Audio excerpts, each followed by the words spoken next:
Parshas Chayei Sheni. So the pasuk says, "Vayakom Ste'efro in the field." Vayakom, it literally means it got up. It actually says it twice. And Rashi says it got up, first of all, it went up because it was bought by Avram. But also Rashi says beautiful words, Tekuma Haisalo. It was elevated. Vayokom, the whole land was elevated because until now it belonged to the Bnei Ches, but now it belonged to Avram, the great Tzaddik Avram. So the whole land was elevated. And of course it was elevated also in the sense that Sari Imenu was buried there. The pasuk continues, Va'avram Zokin Ba Bayomim. Avram was old, coming with his days. That's a tremendous statement. What does it mean to come with your days? Sort of beautiful line about Sfiras HaOmer. At Sfiras HaOmer, don't just count your days. It's more about making your days count. What does it mean? Avram Sakin Ba Bayomim. Avram came with his days. Every single day counted. When he was 75 years old, he was 75 years of accomplishment, and he was 85 and 95 and 105. So Avram Avinu is coming with his days. Hashem berech es Avram b'kol. Hashem blessed him with everything, which Rashi says refers to Yitzchak. And now it was time to find the shidduch for Yitzchak. So Avram Avinu calls Avdo Zekan Beso. He calls Eliezer. It's the first time we're introduced to this person, Eliezer.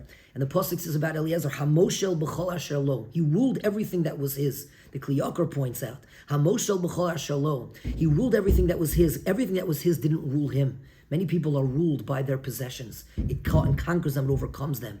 Eliezer ruled, had bailus, he had mastership over everything that he owned.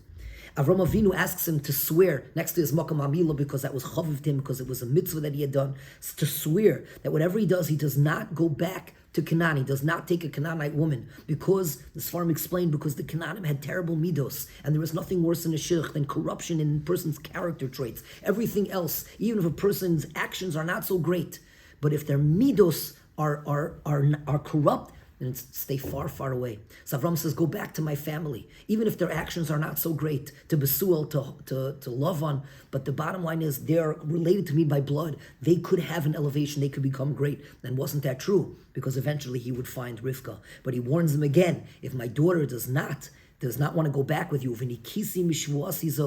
you are clean from my shvuah, from this oath. Do not take my child. I do not want my son being married to a Canaanite. It has to be, the most important thing is the character traits in a marriage.